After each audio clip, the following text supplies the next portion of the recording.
Hola, muy buenas tardes a todos. Mi nombre es Lina María Martínez, soy especialista de producto para Mindra y Colombia. Y en nombre de la compañía quiero agradecerles por estar conectados hoy, por conectarse tan puntual en este nuevo espacio académico que generamos hoy.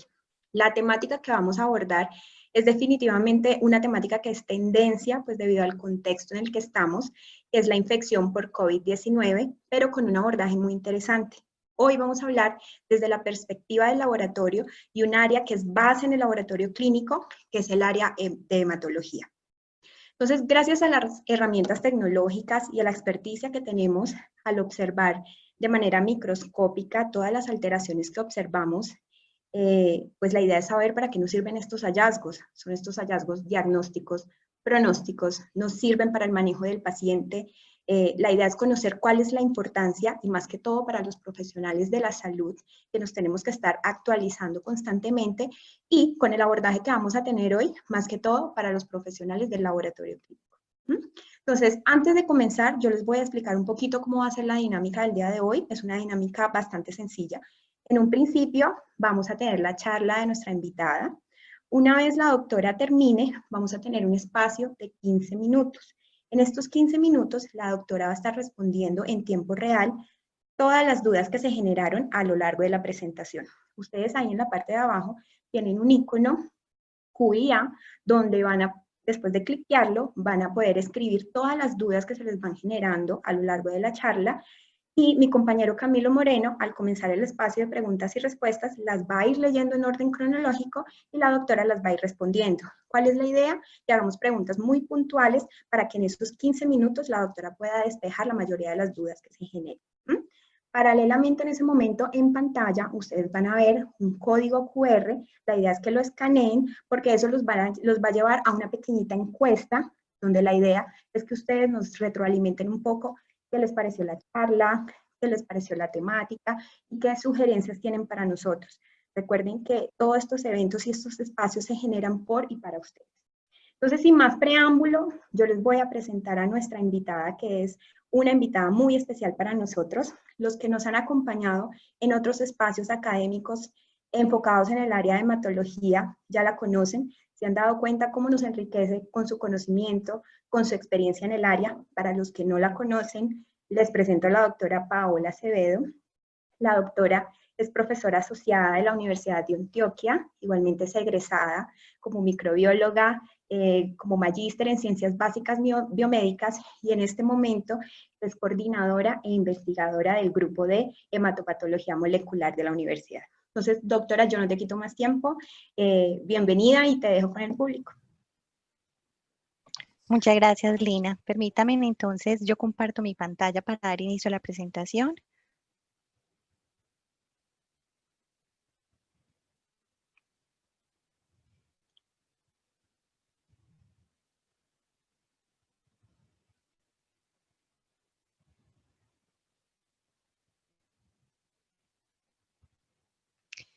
Perfecto. Muy buenas tardes para todos. Me complace mucho acompañarlos en este espacio académico que nos convoca el día de hoy, que como dijo Lina, vamos a hablar un poco acerca de las alteraciones hematológicas asociadas a la infección por el virus SARS-CoV-2. Quiero extender mi agradecimiento profundo a la casa amiga, a la casa comercial Minray, que siempre nos acompaña, y a todos ustedes por estar online desde sus lugares de trabajo, desde sus casas. Durante esta hora, entonces, vamos a revisar un poco acerca de la biología, la conceptualización del virus. También vamos a ver la patogénesis, cuáles son esos biomarcadores asociados a la severidad y el pronóstico de los pacientes, para dar paso al papel protagónico que tiene el hemograma y el extendido de sangre periférica desde la identificación de las alteraciones cuantitativas y las alteraciones cualitativas. Finalmente, pues vamos a llevar todos estos conceptos teóricos a la aplicación de algunos casos clínicos. Quiero comenzar dejándoles esta reflexión propia del desarrollo humano, pero muy pertinente para esta época de pandemia que estamos sobreviviendo el día de hoy. ¿Qué son las personas realmente capaces de hacer y de ser? ¿Y cuáles son las oportunidades reales que la sociedad le ha dado para actuar y para elegir? Y específicamente nosotros desde nuestra disciplina tenemos un papel protagónico no solamente en el diagnóstico, sino también en el pronóstico y el manejo de estos pacientes. Es por eso que pretendo que al finalizar la charla comprendamos un poco acerca de esta biología del virus, identifiquemos los posibles biomarcadores predictores de infección y de severidad, reconozcamos las principales alteraciones en el hemograma y el extendido de sangre periférica y comprendamos finalmente la influencia que tiene el virus en el desequilibrio hemostático. Permítame un momento que voy a colocar, a minimizar la cámara porque no me deja ver toda la presentación. Muy bien. El virus SARS-CoV-2 recibe su nombre debido a la homología que presenta con el virus que causó la epidemia en el año 2003, el virus respiratorio severo agudo. Este es un virus que realmente tiene una estructura proteica bastante sencilla. Se compone de una membrana glicoproteica o lipídica desde donde sobresaltan algunas proteínas que le confieren esa capacidad de verse como corona. Básicamente estamos hablando de la proteína S o proteína Spike, que posee dos subunidades, la subunidad S1 y la S2, que se unen perfectamente a los receptores de la angiotensina E2, los cuales se disponen ampliamente en la mayoría de las células del organismo, pero que se encuentran en abundancia en el epitelio respiratorio, digestivo, cardíaco, en las células endoteliales y en los neumocitos tipo 2. Junto con esta tenemos la proteína E, que se encarga del ensamblaje de los viriones nuevos y que por lo tanto pues, va a ayudar a infectar otras células adyacentes. En el interior de la envuelta tenemos el genoma que corresponde a un RNA monocatenario de sentido positivo que, a diferencia de otros virus respiratorios, también le confiere un mecanismo evolutivo, dado que ese genoma no tiene que ser copiado, sino que inmediatamente está listo para que los ribosomas lo reconozcan y comiencen la lectura y la producción de esas proteínas estructurales y accesorias. En conjunto con el genoma, tenemos la proteína N o proteína de la nucleocápside que se encarga de camuflar todo ese RNA para que no sea detectado por el sistema inmunológico y por lo tanto sea reconocido como propio en esa célula hospedera humana. Una diferencia que tiene el RNA viral específicamente con el RNA mensajero eucariota es que está compuesto por 30.000 pares de bases. Hasta el momento se han descrito por lo menos 6 marcos de lectura abiertas, desde los cuales podemos destacar 2 de ellos cerca a la región 5', que se encargan de dar lugar al gen de la replicasa viral. Y en el último tercio, pues vamos a encontrar todos aquellos que codifican para las proteínas estructurales y las proteínas accesorias. Sin embargo, una de las grandes diferencias que tiene este virus con otros virus que han causado epidemia a nivel de la historia es el número básico de reproducción, que lo vamos a denominar Rho. En el caso del nuevo coronavirus, este Rho es de 2.68, lo que quiere decir que cada persona infectada es capaz a su vez de infectar otras 2.7 personas, y si comparamos este Rho con el de la gripe española en 1918, que fue de 1.8, con el de la gripe porcina de 1.46, la gripe convencional de 1.28 y el MERS de 0.30, estamos hablando de una alta capacidad de infección, lo cual hace potencialmente peligroso a este virus para la sociedad. Desde la patogénesis claramente se han identificado 5 pasos. Todo comienza con la adhesión, en donde se da un anclaje perfecto a manera de llave y de cerradura entre esa proteína spike y el receptor de la angiotensina E2. Posteriormente inicia la penetración de ese RNA viral, que recordemos que es reconocido inmediatamente como propio gracias a la proteína N, y los ribosomas lo reconocen también y comienzan a hacer la lectura para generar todas esas proteínas virales, dando lugar también al tercer paso de biosíntesis, en donde se generan millones de copias iguales a ese RNA inicial.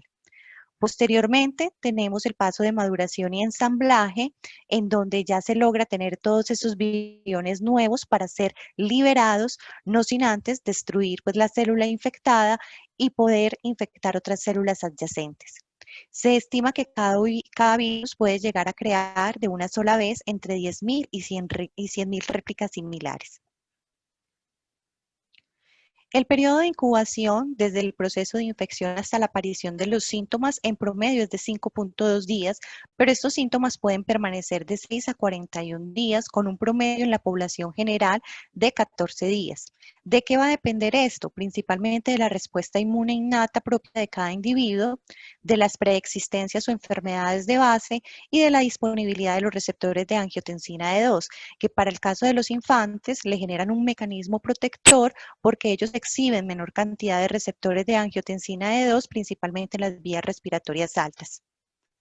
La sintomatología se ha clasificado como desórdenes sistémicos o desórdenes respiratorios, algunos muy comunes y conocidos por todos, como la fiebre, la tos, la fatiga, la producción de esputo, el dolor de cabeza, la rinorrea, pero en la medida que los pacientes no hacen una evolución positiva durante esas 2 próximas semanas, pueden entonces desarrollar unos síndromes secundarios como la injuria cardíaca, la neumonía y el conocido síndrome de disestrés respiratorio agudo. En este primer estudio, llevado a cabo en 191 pacientes hospitalizados en la ciudad de Wuhan, de los cuales 137 fueron dados de alta y 54 tuvieron un desenlace fatal, podemos observar las diferencias en el curso clínico de la enfermedad. Básicamente, todos los pacientes que fallecieron fueron llevados a una ventilación mecánica inducida a partir del día 14, y de una manera sincrónica se presentaron esos síntomas secundarios como la injuria cardíaca, la injuria renal, las infecciones secundarias principalmente de tipo bacteriano y la muerte alrededor del día 19 y del día 20. Junto con esto, pues sabemos también que algunos pacientes pueden generar un riesgo cardiovascular mayor y esto se debe básicamente a que el SARS-CoV-2 también reconoce las células endoteliales y los pericitos que exhiben este receptor de angiotensina E2. Cuando se da el proceso infeccioso, inmediatamente comienza una disfunción de la microvasculatura y de la macrovasculatura, y si el paciente presenta unas placas ateroscleróticas de base, pues se puede generar una inestabilidad propiciando lo que es un síndrome coronario agudo. Al mismo tiempo, a nivel pulmonar, el SARS-CoV-2 infecta directamente los neumocitos tipo 2, se genera una gran actividad metabólica, hay inflamación y se activan las células inmunológicas, principalmente linfocitos T y macrófagos, los cuales van a producir la conocida tormenta de citoquinas, en donde tenemos básicamente la interleuquina 6, la interleuquina 7, la interleuquina 22 y la quimoquina CXCL10. Estas células inmunológicamente activadas tienen la capacidad de atravesar miocardio, dañar tejido y generar una miocarditis fulminante. Pero recordemos también que el virus tiene la posibilidad de afectar directamente este tejido, aumentando estas enzimas cardíacas, favoreciendo la miocarditis y por lo tanto la arritmia. En condiciones generales, hablamos que la enfermedad se clasifica como asintomática con o sin virus detectable, sintomática no grave con presencia del virus y sintomática grave con compromiso respiratorio severo que generalmente se asocia con una alta carga viral. Recordemos que esto va a depender entonces de la respuesta inmunológica innata, las preexistencias particulares y la disponibilidad de esos receptores de angiotensina E2. La coagulopatía por COVID-19 es bastante compleja. Se han observado unas características compartidas con otras coagulopatías. De hecho, se está mirando la posibilidad de clasificarla dentro de una categoría independiente. Dentro de esas coagulopatías tenemos la coagulación intravascular diseminada y la coagulación intravascular mediada por sepsis, en donde se genera una supresión de la fibrinolisis, principalmente porque hay un aumento en el inhibidor del activador del plasminógeno tipo 1. Al mismo tiempo, también se genera un aumento de microcoágulos de fibrina, generando microtrombos en diferentes tejidos con daño orgánico.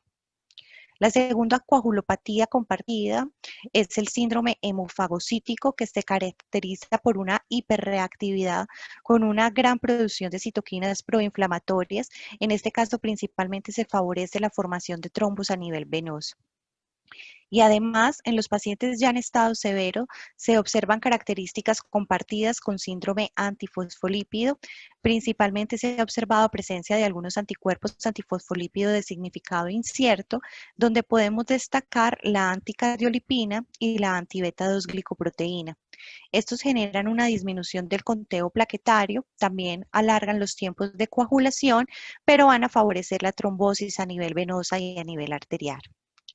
Y finalmente, pues tenemos las famosas MAT, las microangiopatías trombóticas. También en el caso de los pacientes con enfermedad severa, se ha observado que se instaura toda una anemia hemolítica microangiopática con aumento de lactodeshidrogenasa, disminución de aptoglobina y presencia de esquistocitos en sangre periférica. Aquí la hemólisis, como les digo, es más de tipo mecánico.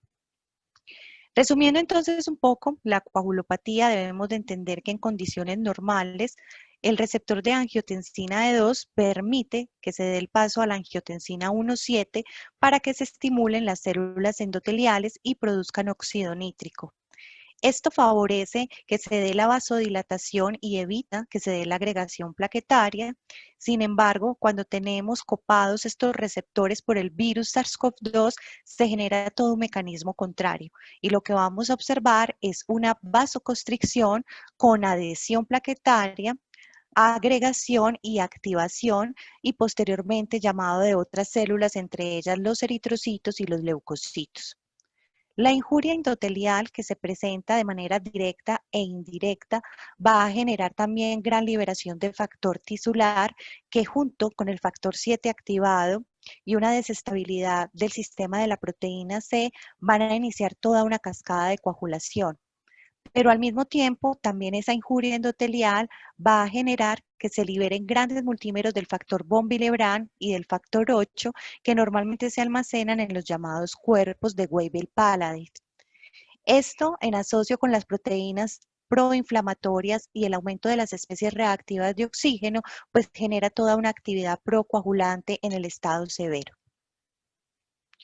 ¿Cuál es el panorama que tenemos al día de hoy? El reporte por el Instituto Nacional de Salud nos demuestra que tenemos 736.000 casos confirmados. Para hoy se presentaron 7.787. El número de casos activos asciende a 101.000, representando 13.8. La frecuencia relativa de los recuperados es de 82.8%, mientras la frecuencia de los pacientes con desenlace fatal es de 3.2%.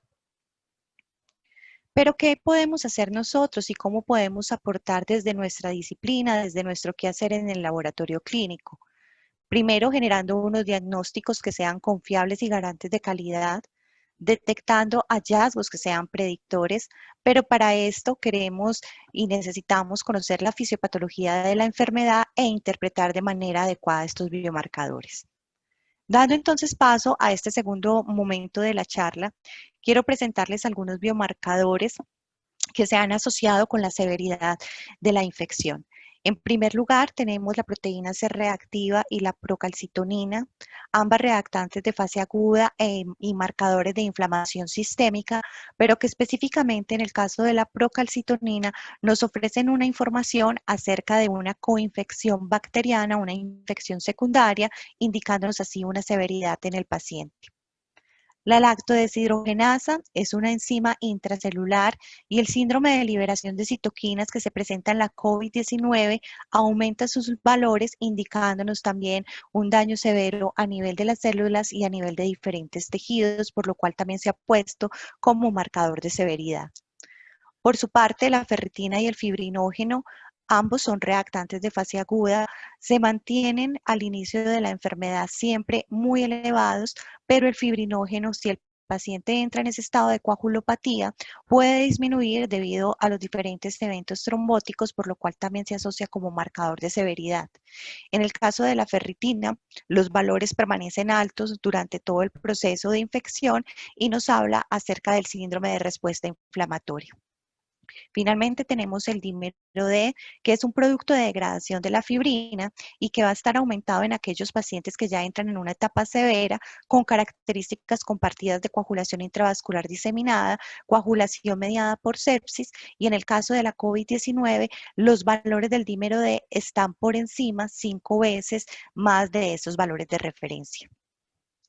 Este estudio, publicado en la revista Lancet, llevado a cabo en 191 pacientes, de los cuales 54 fallecieron y 137 fueron sobrevivientes, nos demuestra con una diferencia estadísticamente significativa cómo en esa población que falleció la linfopenia y la trombocitopenia fue mucho más severa. Asimismo, para el caso de los otros biomarcadores como la lactodeshidrogenasa, las enzimas cardíacas, el dímero D, la ferritina, la interleuquina 6, la procalcitonina y los leucocitos, se observó una diferencia estadísticamente significativa, pero con un comportamiento contrario, ya que estos biomarcadores se encontraron más altos en el caso de la población que fallecieron. De esta manera, entonces, vemos una primera evidencia científica que nos indica cómo todos estos biomarcadores pueden estar asociados con la severidad de la enfermedad. Al mismo tiempo, pues aquellos pacientes que no hacen una resolución temprana pueden desarrollar una anemia de enfermedades crónicas o una anemia inflamatoria. Entonces surge la pregunta de por qué puede desarrollarse esta anemia en los pacientes que no hacen la resolución temprana y evidentemente debe de existir una alteración de la eritropoyesis. Parte de la respuesta a esta pregunta se debe a las citoquinas proinflamatorias y al papel que ejerce la hepcidina. Específicamente, la interleuquina 6 se va a encargar de estimular los hepatocitos para que aumente la producción de hepcidina, la cual a su vez genera primero una inhibición de la absorción del hierro a nivel duodenal y además degrada la ferroportina, que es la proteína exportadora de ese hierro presente en la membrana vasolateral de los macrófagos y de los enterocitos. De esta manera, entonces, la célula queda desprovista de un mecanismo de salida y todo el hierro queda acumulado en su interior. Junto con la interleuquina 6, la interleuquina 10 y la interleuquina 1 se encargan de aumentar la síntesis de ferritina y de aumentar también la transferrina, que es el transportador específico del hierro, incrementando aún más esa gran capacidad de quedarse el hierro atrapado en el interior del macrófago. No solamente se presenta un desbalance en la homeostasis del hierro, sino que también hay una inhibición de la eritropoyesis que está proporcionada por estas mismas citoquinas. La interleuquina 1, el factor de necrosis tumoral alfa y el interferón gamma inhiben directamente la producción de eritropoyetina a nivel renal, dejando desprovista a la médula ósea de un estímulo para que se dé la correcta producción de la serie eritroide. Traigo entonces a colación un artículo que presenta un título bastante llamativo, en donde nos dicen que si el hierro es un visitante inocente o un culpable vicioso en la patogénesis de la COVID-19. Al respecto, entonces debemos de tener en cuenta que una vez que se genera todo ese proceso inflamatorio y la tormenta de citoquinas, el papel predominante lo tiene la interleuquina 6, que se encarga de aumentar la hepcidina, como ya lo vimos, y de aumentar el hierro en el interior del macrófago. En el interior de la célula, el hierro puede empezar a reaccionar con el oxígeno molecular, aumentando las especies reactivas de oxígeno, los famosos ROS, que se van a encargar de generar una peroxidación lipídica, proteica y de ácidos nucleicos. Esto favorece entonces lo que es la ferroptosis, que no es más que una muerte celular no programada debido al desbalance en el metabolismo del hierro. Al mismo tiempo, se presenta disfunción de la mitocondria, disbiosis de la microbiota, hipercoagulabilidad y un gran daño orgánico. Tenemos entonces que esta hiperinflamación más la alteración de la homeostasis del hierro aumentan la patogénesis viral, por lo tanto son considerados como marcadores de gravedad y de hecho algunos artículos proponen que el paciente en estado grave no solamente debe de ser tratado en mejorar ese estado inflamatorio, sino también en mejorar la homeostasis del hierro, por lo cual se deben de incluir quelantes de hierro, inhibidores de ferroptosis, moduladores de hepcidina y eritropoyetina. Sin embargo, pues estas son terapias que todavía en el momento no se han probado en los pacientes. Como vemos, el hierro, la ferritina no es un parámetro fidedigno ni adecuado para evaluar el metabolismo del hierro, toda vez que es un reactante de fase aguda. Por eso hay otros estudios que han utilizado el hierro sérico para evaluar ese indicador de severidad. Específicamente, este estudio categorizó los pacientes de acuerdo a la evolución de la enfermedad y a la severidad, como el grupo de pacientes internados en unidad de cuidados intensivos, todos llevados a una ventilación mecánica, y podemos apreciar que la sideremia en este grupo se presenta muy baja a los valores de referencia que fueron establecidos en el equipo MinRay BC 800, que para el caso de los hombres fue de 65 a 175 microgramos sobre decilitro y en las mujeres de 50 a 170. El segundo grupo fueron pacientes hospitalizados con síndromes respiratorios moderados sin ventilación mecánica. En ellos también se observa una sideremia disminuida, pero no tan relevante como lo observamos en el primer grupo. Y finalmente tenemos los pacientes con un manejo ambulatorio con sintomatología leve, en donde esa sideremia se encuentra más cerca de los rangos de normalidad. El estudio propone entonces que existe una relación inversa entre el hierro sérico y la severidad de los síntomas respiratorios y debido a la alta prevalencia de deficiencia de hierro en diferentes sociedades como la nuestra, es necesario controlar este factor con el fin de prevenir la exacerbación de los síntomas respiratorios. Básicamente, en este caso se está proponiendo al hierro como un elemento protector para evitar entonces sintomatología grave. Antes entonces de dar lugar al tercer paso de la charla, quiero que resumamos estos principales hallazgos de laboratorio y cuáles son sus mecanismos. La linfopenia absoluta pues nos habla de una deficiencia de inmunidad celular que recordemos que en este caso es adquirida por el virus. El aumento de la lactodeshidrogenasa y de las troponinas nos hablan de un daño cardíaco. El desbalance entre la creatinina, la urea y los electrolitos de daño renal. La disminución de la albúmina y el aumento de las enzimas hepáticas nos hablan de daño hepático. La neutrofilia con presencia de granulocitos inmaduro, aumento de proteína C reactiva, aumento de procalcitonina, nos proporcionan información acerca de una coinfección bacteriana o sepsis, hablándonos de severidad en estos pacientes. La disminución en las plaquetas, aumento de los tiempos de coagulación y del dímero D, nos habla de una coagulopatía instaurada, también un marcador de severidad. Mientras la leucocitosis, el aumento de la interleuquina 6 y de la ferritina nos indican fenómeno de hiperinflamación. El aumento de la abscidina y la disminución de la sideremia nos hablan de un desequilibrio homeostático del hierro. Si bien estos son biomarcadores muy importantes dentro de la COVID-19, pues no podemos decir que son exclusivos porque también se presentan en otros coronavirus, incluyendo MERS. ¿Qué nos aporta el hemograma y el análisis morfológico? Y antes de esbozar esta parte, quiero presentarles este caso clínico muy interesante, publicado en la revista Blood. Es un caso de una infante que, como sabemos, no es común que se observen síntomas respiratorios severos en ella. Esta es una niña de 7 años, tiene una evolución de 4 días con una fiebre de 39 grados centígrados, relata náuseas, vómito, diarrea y orina oscura, y al examen físico se encuentra con taquicardia, taquipnea, conjuntivitis, eritema orofaríngeo y abdomen distendido. Los diferentes paraclínicos nos muestran un aumento de marcadores inflamatorios, de enzimas hepáticas y de dímero D, y la paciente resultó positiva por PCR para el virus SARS-CoV-2. Desde el hemograma se observa una leucocitosis severa de 63.100 leucocitos por milímetro cúbico, la anemia es moderada exhibiendo una hemoglobina de 6.9 por gramos sobre decilitro, con un BCM normal, es decir, que es una anemia normocítica, las plaquetas se encuentran acordes a la edad y el recuento diferencial en sangre periférica nos muestra neutrofilia para la edad con una desviación a la izquierda, aumento de monocitos y una linfopenia. En las diferentes fotografías publicadas se puede observar una reacción leucoeritroblástica. Como vemos, hay presencia de eritroblastos circulantes asociados a granulocitos intermedios. En este caso podemos ver algunos promielocitos. También hay presencia de polimorfos nucleares neutrófilos hipersegmentados y se relata también la presencia de linfocitos de aspecto plasmocitoide. Este entonces es un caso de síndrome inflamatorio sistémico escaso en infantes que presenta unas características compartidas con la enfermedad de Kawasaki, en donde hay un reconocimiento de los vasos sanguíneos por el sistema inmunológico, tiene un componente genético ampliamente descrito, pero también se presenta secundario a la infección por algunos virus. Por lo tanto, entonces se propone que esta paciente generó de manera secundaria la enfermedad de Kawasaki a esa infección por el virus SARS-CoV-2.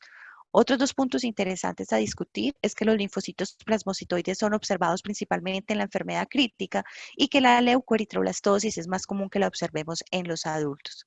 Como vemos con este esboce general, el papel del hemograma y el extendido de sangre periférica es bien importante en ese diagnóstico y pronóstico de los pacientes, por lo cual vamos a dar paso entonces a hablar lo que son las alteraciones cuantitativas. Este es un estudio de 138 pacientes, también categorizados de acuerdo a la severidad, como el grupo de pacientes sobrevivientes o dados de alta y el grupo de pacientes que fallecieron.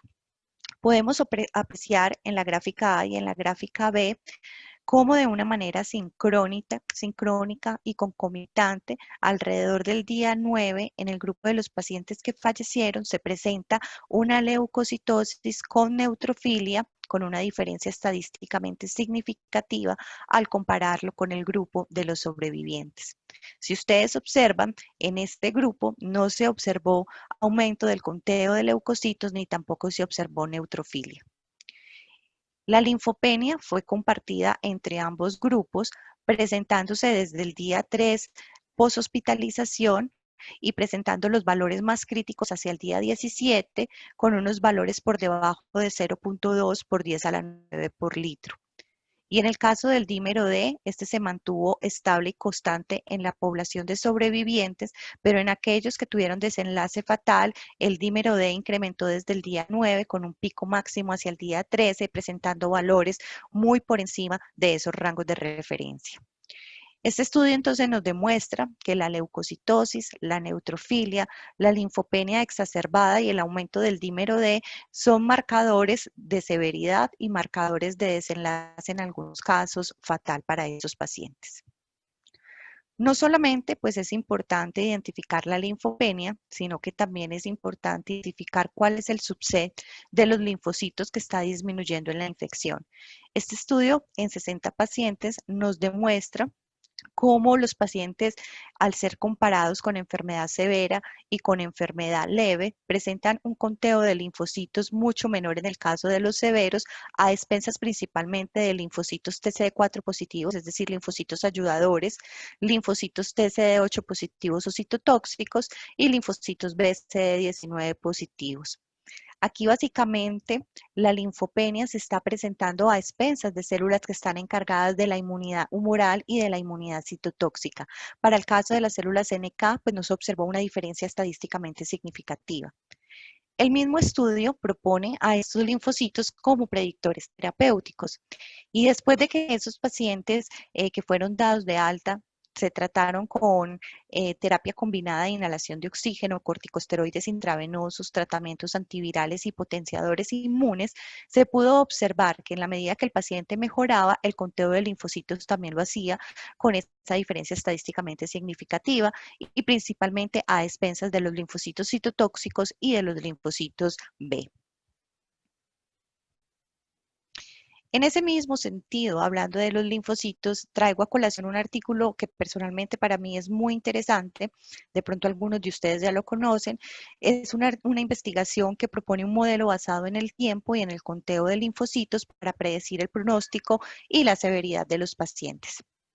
Todos los pacientes fueron clasificados por las guías internacionales que incluyen básicamente la sintomatología, la imagenología y otros biomarcadores, pero no en los parámetros hemáticos. El objetivo del estudio era entonces proveer una evidencia científica para que estos parámetros hemáticos sean incorporados dentro de esas guías internacionales.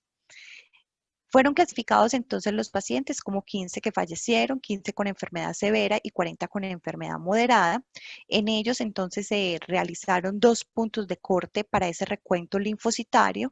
El primero llevado a cabo entre el día 10 y 12 poshospitalización y el segundo entre el día 17 y 19 poshospitalización.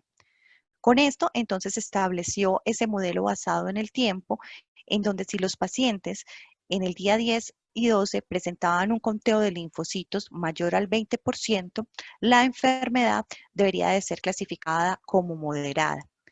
Si por el contrario el conteo era menor a 20%, la enfermedad se clasificaba como presevera y en este caso se recurría a ese segundo punto de corte entre el día 17 y el día 19 para poder asegurar la severidad de la enfermedad. Si los pacientes retornaban a un conteo linfocitario mayor al 20%, la enfermedad se reclasificaba como moderada. Si presentaban un conteo entre el 5 y el 20%, se aseguraba la severidad, y si por el contrario el conteo era tan bajo que se encontraba por debajo de 5%, la enfermedad se consideraba como crítica y la sugerencia era manejar los pacientes desde la unidad de cuidados intensivos. Para validar el modelo, los investigadores toman nuevamente 90 pacientes clasificados de acuerdo a las guías, 55 de ellos con enfermedad moderada, y como era de esperarse, la mayoría presentaron un conteo de linfocitos mayor al 20%. En el caso de 24 pacientes que tuvieron un conteo por debajo de ese punto de corte, no se observó ninguno que tuviera una reclasificación de enfermedad crítica. Para el grupo de enfermedad severa, se observó también cómo era de esperarse que la mayoría tenían conteos por debajo del 20% y la reclasificación nos demuestra cómo la mayoría presentaron linfocitos entre el 5 y el 20%, asegurando la severidad de la enfermedad.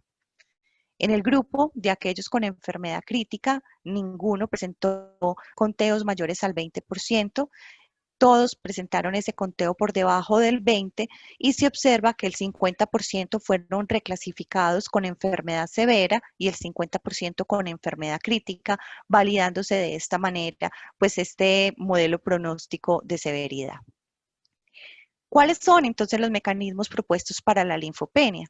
En primer lugar, debemos de tener en cuenta que los linfocitos expresan el receptor de angiotensina E2, por lo cual son un blanco directo por el virus. Recordemos que en todo ese mecanismo de infección, en el momento que se liberan los viriones, las células van a ser destruidas, disminuyendo entonces ese porcentaje de linfocitos a nivel de periferia.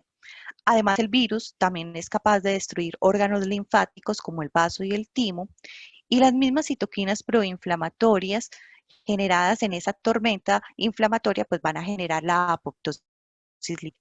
Finalmente, dentro de esos mecanismos tenemos que puede existir una inhibición de la linfopoiesis por moléculas metabólicas, por desbalance, principalmente como la acidemia hiperláctica. Y pudiéramos hablar de un quinto mecanismo que está relacionado con aquellos linfocitos que migran de la periferia al exudado inflamatorio pulmonar. Siguiendo entonces con esos índices, tenemos la relación del neutrófilos linfocitos. Es un índice que se ha llamado NLR y que se encuentra disponible en algunos autoanalizadores hemáticos de la casa Minray y que en este caso ha sido estudiado como predictor temprano de severidad.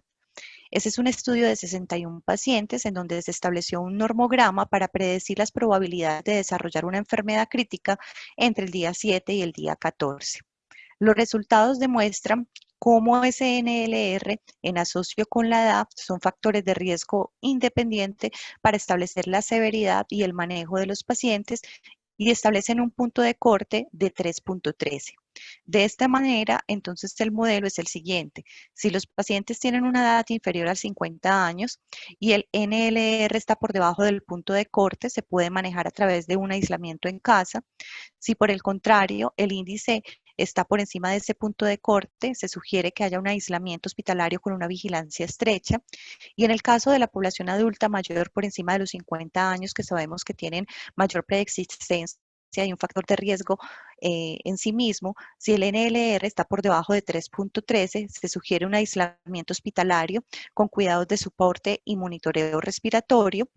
Y si por el contrario ese índice está por encima del punto de corte, la sugerencia es transferir a unidad de cuidados intensivos con un equipo respiratorio y obviamente una ventilación mecánica. No solamente pues el NLR ha sido estudiado para ese pronóstico, sino también como predictor de mortalidad.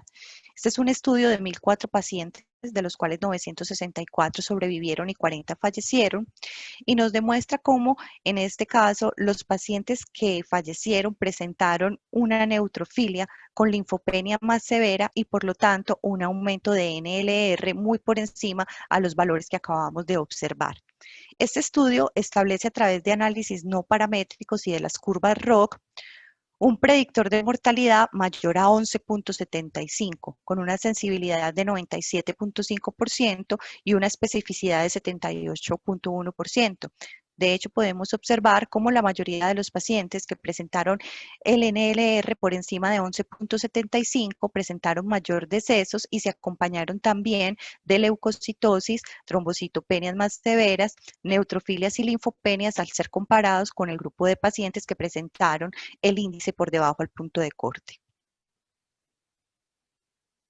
Resumiendo entonces un poco este índice, debemos de tener en cuenta que los neutrófilos pues juegan un papel central en la respuesta inmune innata. Cuando tenemos una exacerbada producción de ellos y liberación de sus gránulos, pues se puede generar daño en múltiples órganos y letalidad. Por su parte, los linfocitos participan principalmente en la respuesta inflamatoria, por lo cual un alto NLR nos habla de un desbalance entre esos dos tipos de respuesta, nos proporciona una información de severidad, toda vez que también nos indica que en los pacientes se puede estar presentando una coinfección bacteriana con desarrollo de neumonía, nos habla de la respuesta al estrés, la inducción de apoptosis en los linfocitos y finalmente pues este marcador se propone como un predictor de inflamación sistémica, mortalidad intrahospitalaria y coinfección. Hemos visto entonces que diferentes estudios nos demuestran cómo hay disminución de plaquetas en esa población que presenta una enfermedad más severa. De hecho, entre más severa sea la trombocitopenia, mayor probabilidad hay de mortalidad.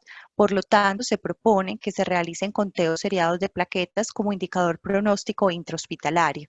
Además, porque estas plaquetas pues, nos proporcionan una información indirecta del daño endotelial, la disfunción multiórganos, la infección, la activación y la agregación. Durante el inicio de la enfermedad hay casos que pueden exhibir trombocitosis porque recordemos que las plaquetas son reactantes de fase aguda, pero en la medida que el paciente presenta una evolución negativa, pues se va a generar consumo por aparición de la coagulopatía, lo que va a redundar en lo que es la trombocitopenia. ¿Cuáles son entonces esos mecanismos propuestos para la trombocitopenia? Se hipotetiza que el virus SARS-CoV-2, al igual que otros coronavirus, puede infectar las células hematopoyéticas a través del CD13, que es una metaloproteasa que ampliamente se encuentra en las células granulocíticas y de linaje monocítico, pero que también se expresa en algunas células estromales de la médula ósea, macrófagos y megacariocitos.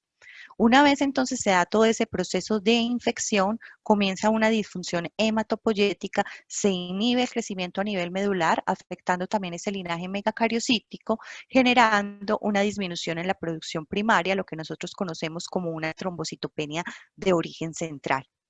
Junto con esto, también la misma tormenta de citoquinas favorece la destrucción de esos progenitores en médula ósea, afectando también el linaje megacariocítico.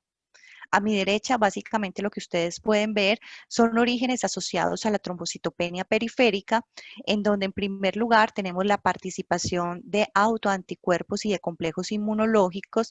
También vimos cómo se puede presentar anticuerpos tipo antifosfolípidos y aquí básicamente las plaquetas pues van a ser eliminadas en la periferia, en la circulación por ese sistema inmunológico. Además, la injuria pulmonar llama a que las plaquetas se adhieran, se agreguen, se activen, queden atrapadas en microtrombos. Esto entonces favorece un consumo plaquetario y por ende la trombocitopenia. Hay otros índices predictores de severidad, pero realmente no hay mucha evidencia científica sobre ellos. Uno es el PLR, que se basa en la relación de las plaquetas y de los linfocitos. De hecho, hay algunos estudios, porque hay otros muy controversiales, que indican que un aumento en el PLR, asociado también con aumento de citoquinas proinflamatorias y una estancia hospitalaria prolongada, son de pronóstico desfavorable para el paciente. Este estudio utilizó un punto de corte del PLR mayor a 126.7 para intervenir activamente en los pacientes y evitar su deterioro. Esa intervención se basó en el aumento de timosina con el fin de regular el sistema inmunológico y aumentar los linfocitos en sangre periférica. En todos los casos, los pacientes que fueron tratados de esta manera, teniendo en cuenta este PLR, tuvieron un desenlace exitoso. Asimismo, pues, los eosinófilos han sido blanco durante este proceso infeccioso. Este es un estudio llevado a cabo en 97 pacientes hospitalizados. En la primera gráfica podemos apreciar en color rojo el conteo de eosinófilos. En color azul vemos el índice de reducción de este conteo. Se puede observar cómo durante los primeros 4 días post-infección o post-hospitalización, los pacientes presentan una disminución del conteo de los eosinófilos que a medida que el paciente se va recuperando positivamente, comienzan a normalizarse, presentando un pico hacia el día 16 y una total normalidad hacia el día 18.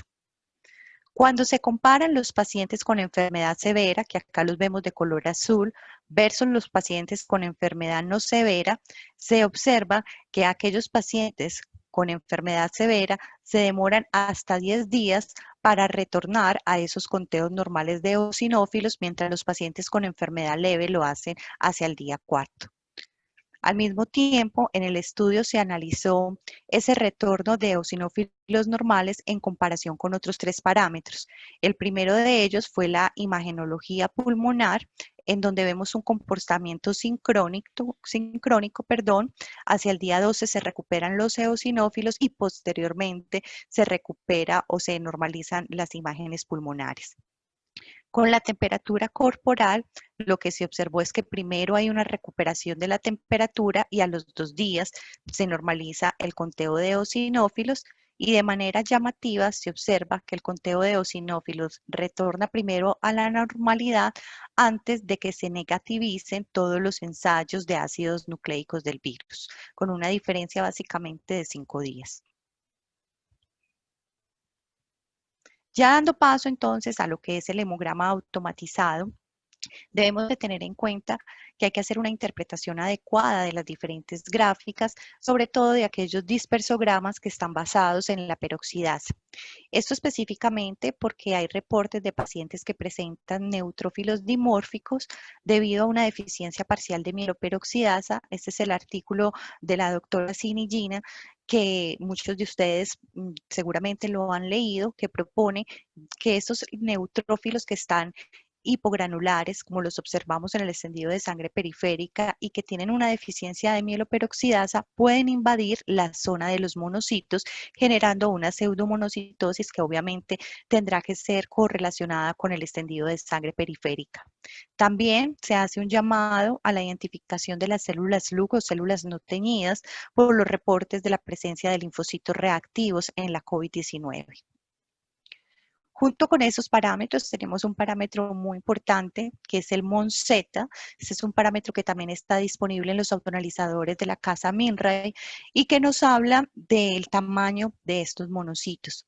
Básicamente, la disminución en el MONZ se asocia con un pronóstico más favorable en los pacientes, toda vez que al inicio de esa respuesta inflamatoria sistémica, los monocitos se hiperactivan desde la sangre periférica, aumentando su tamaño y quedando listos para producir las diferentes citoquinas proinflamatorias. Y de hecho, hay estudios que avalan que desde la sangre periférica estos monocitos pueden adquirir unos marcadores de macrófagos aún sin llegar a tejido.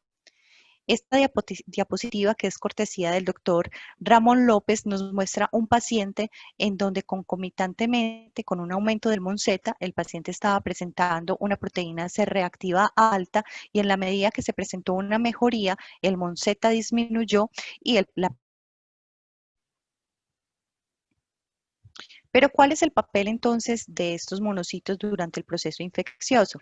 Pues una vez que ingresa el virus SARS-CoV-2 a las células endoteliales, a los neumocitos tipo 2, en general, ya sabemos que se aumenta las citoquinas proinflamatorias quimoatrayentes, que en el caso de los monocitos se van a encargar de reclutarlos desde la periferia para que luego sean estimulados por el factor estimulante de granulocitos y de monocitos y la interleuquina 6, sean hiperactivados, se conviertan en macrófagos y comiencen toda la producción de esas citoquinas proinflamatorias.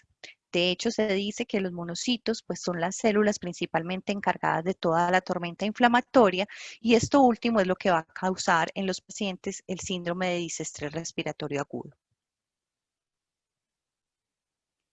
¿Y cómo olvidar nuestro gol estándar, que realmente es la identificación de todas esas alteraciones hematológicas en el extendido de sangre periférica?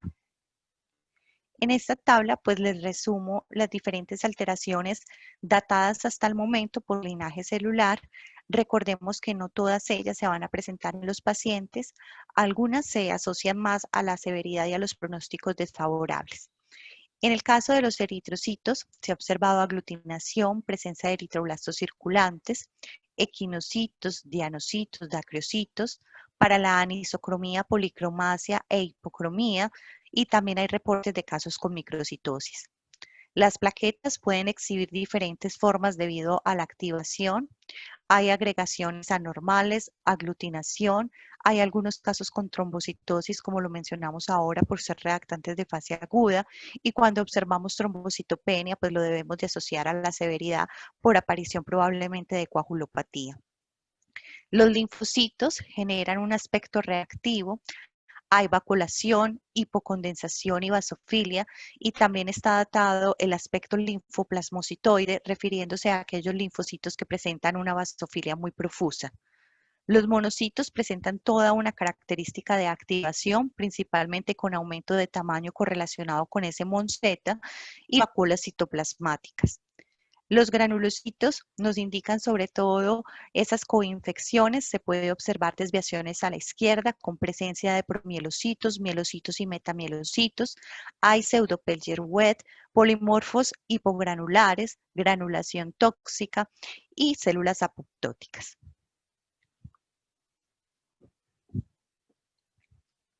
¿Qué tal entonces si observamos algunos ejemplos?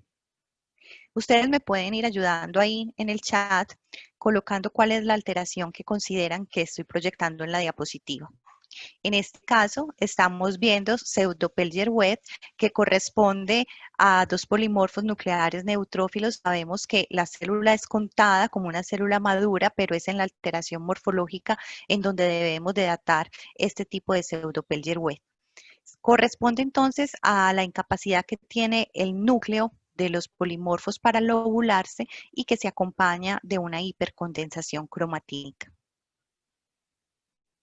En esta otra diapositiva estamos observando dos polimorfos hipersegmentados. Como ustedes ven, tienen 6 o más lóbulos, al mismo tiempo están hipogranulares.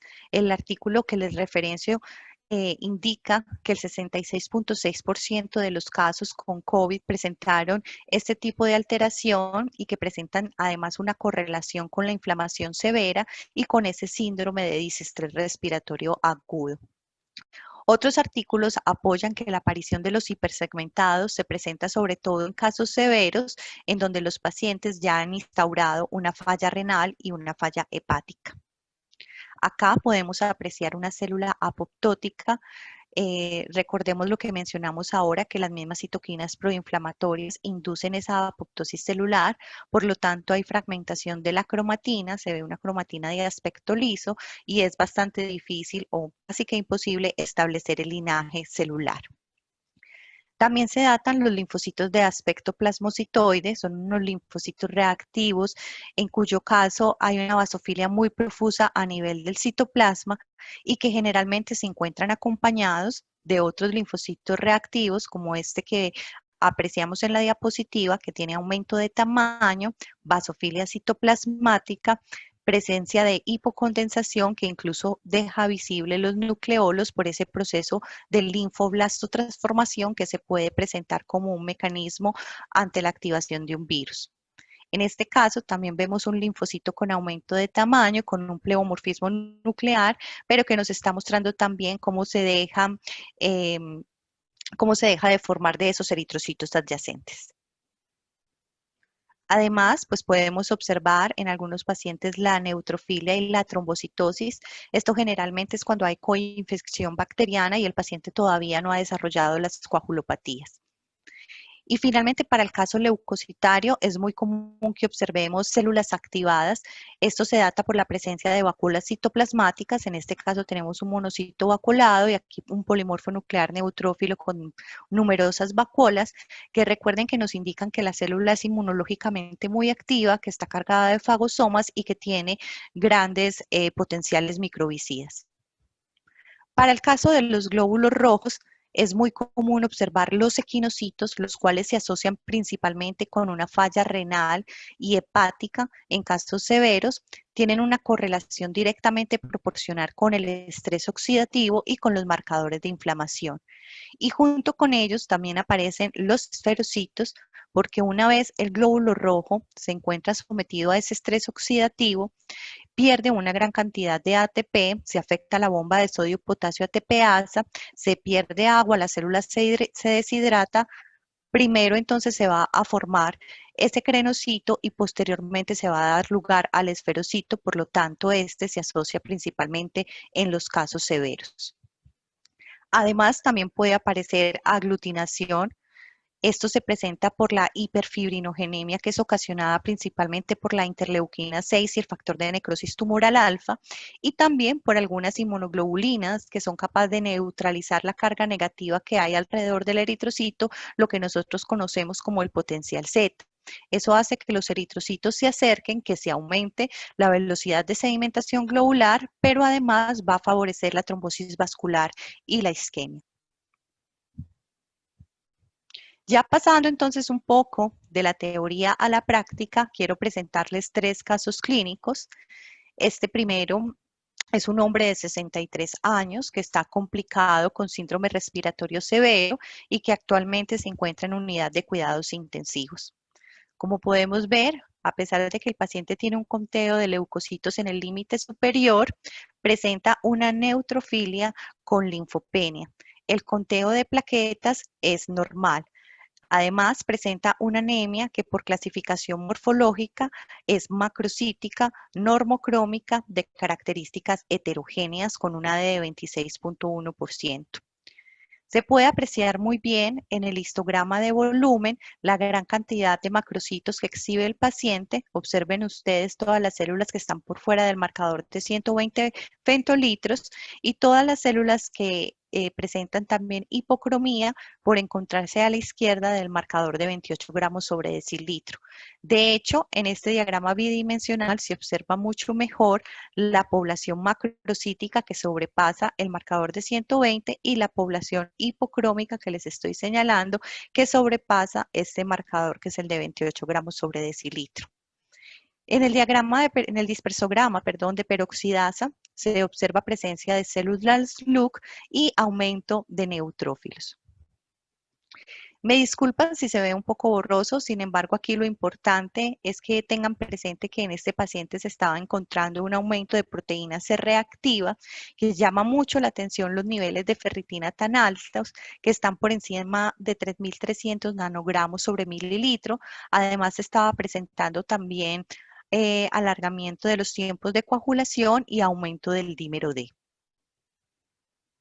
En el extendido de sangre periférica del paciente se encuentran linfocitos de aspecto plasmocitoide, pseudo-Pellier-Wet con hipogranulación. Hay presencia en algunos casos de granulación tóxica. Además, hay equinocitos y hay esferocitos hablándonos de esa severidad y hay que correlacionarlo con esa falla hepática o una falla renal.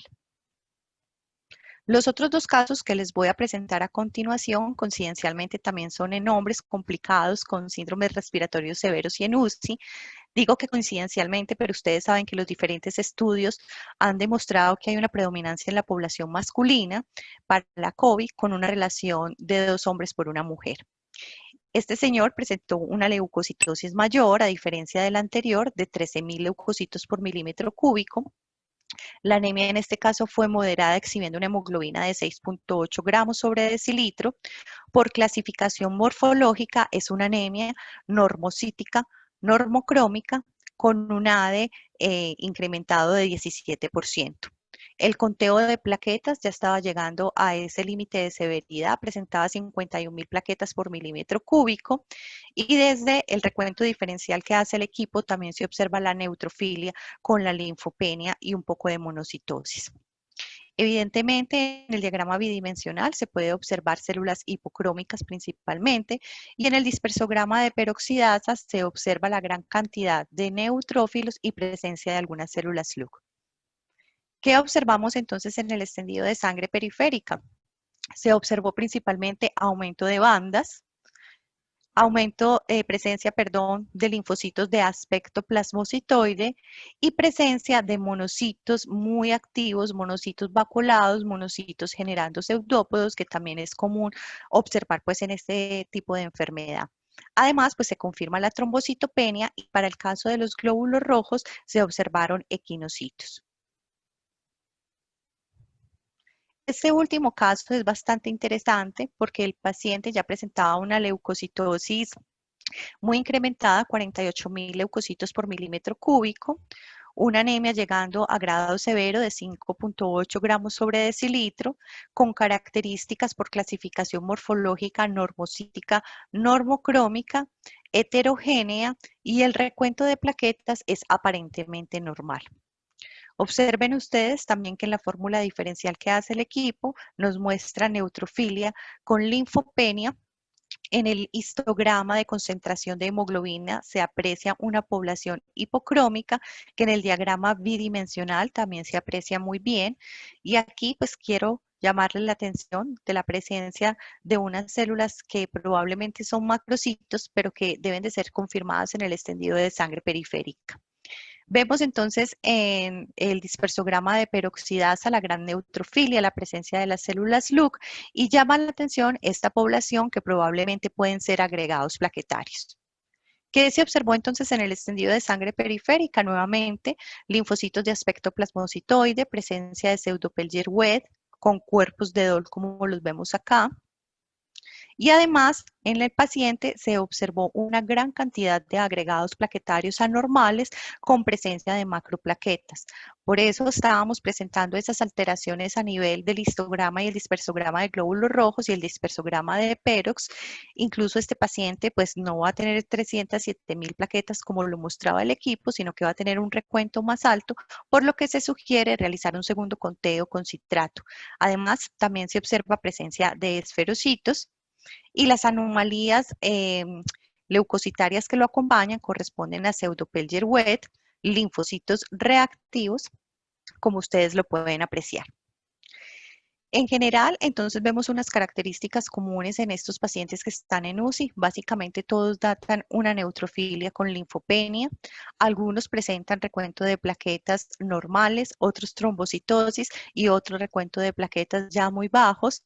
Y dentro de las alteraciones cualitativas es de destacar la presencia de los linfocitos reactivos, algunos con ese aspecto plasmocitoide, como lo veíamos. Además también de la presencia de pseudopellier-Wet y de activación celular por la presencia de vacuolas. Todas estas son características muy comunes en esos pacientes en estados severos. Después de todo este conocimiento teórico, ¿qué podemos concluir? ¿Qué nos podemos llevar para casa, para nuestros laboratorios y aplicar en nuestra práctica? Lo primero que debemos de tener en cuenta es que si bien estas alteraciones hematológicas no son diagnósticas, nos permiten a nosotros mejorar ese manejo de los pacientes y nos aportan una información muy relevante para el pronóstico. Además, la evidencia científica demuestra que los pacientes que tienen al mismo tiempo linfopenia, trombocitopenia y neutrofilia requieren de un manejo en unidad de cuidados intensivos con el fin de evitar su deterioro. En tercer lugar, tenemos que estas alteraciones morfológicas pues no son específicas del virus SARS-CoV-2, se pueden presentar en otras infecciones virales, pero los hallazgos demuestran que encontrar una linfopenia aunada a trombocitopenia nos puede permitir hacer diagnóstico diferencial con otros virus, particularmente con aquellos, por ejemplo, que causan un síndrome mononucleósido, en donde vamos a encontrar es una linfocitosis. Y finalmente, muy importante, pues la última palabra no está dicha, aún nos queda mucho por investigar y por conocer acerca de la infección de este virus. Les agradezco profundamente a todos su atención, les dejo mis datos de contacto y los dejo también con esta imagen, el hombre creador de energía presente en mi alma mater. Muchísimas gracias.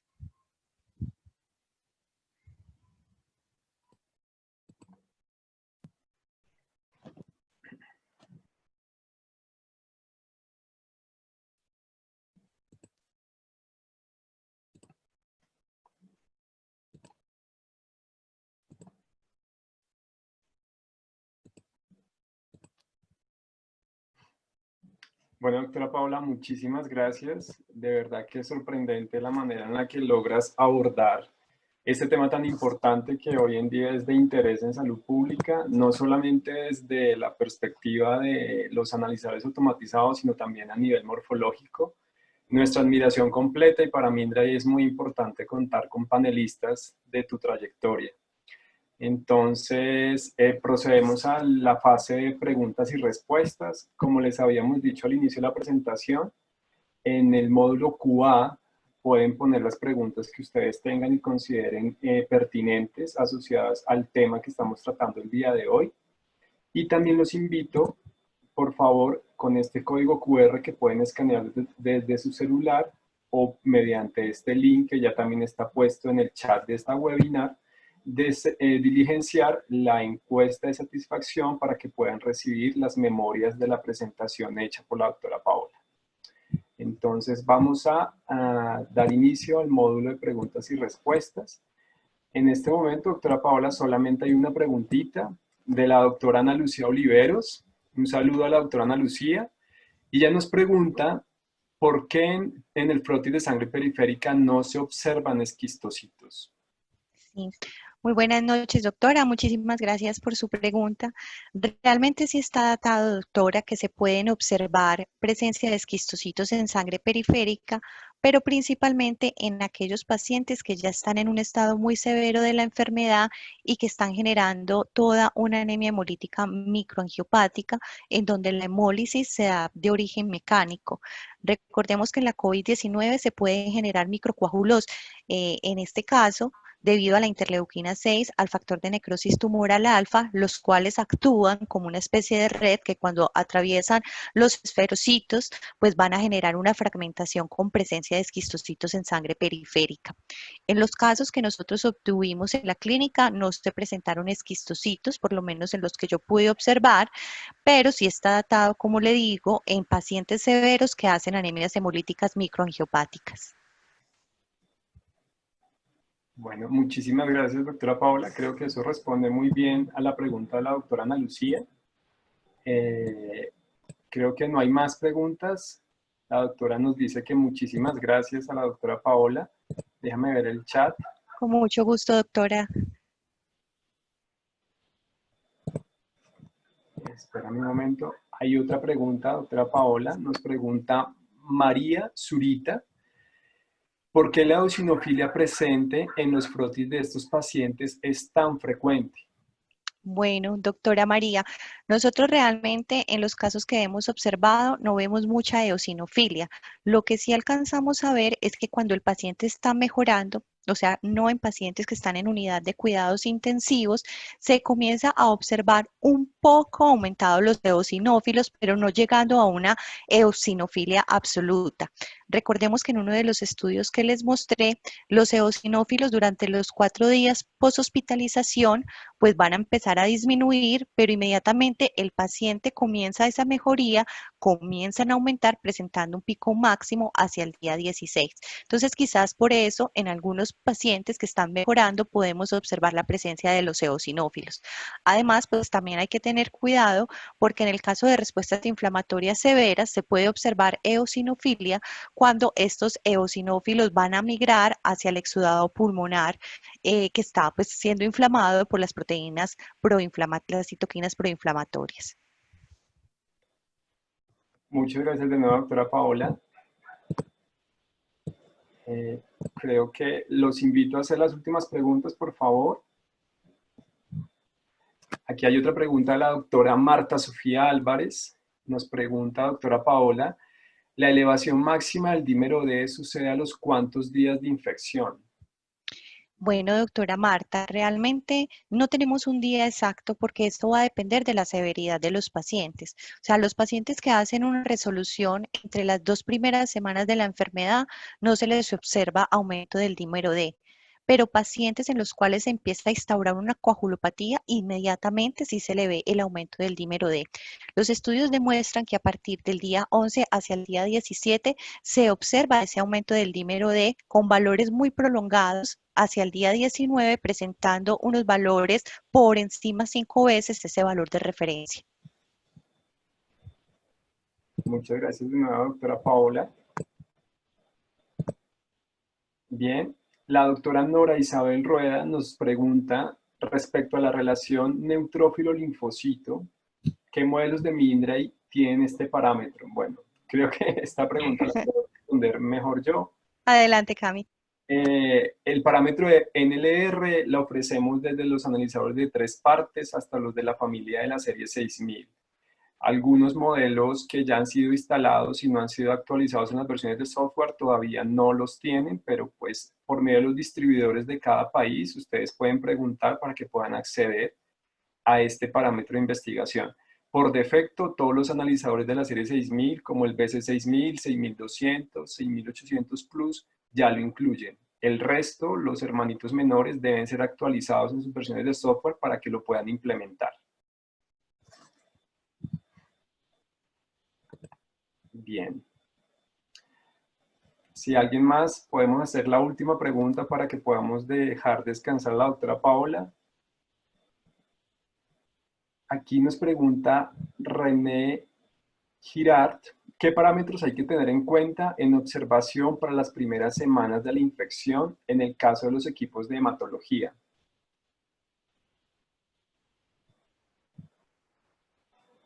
Doctora Paola, estás en silencio, no te Ya, escuchamos.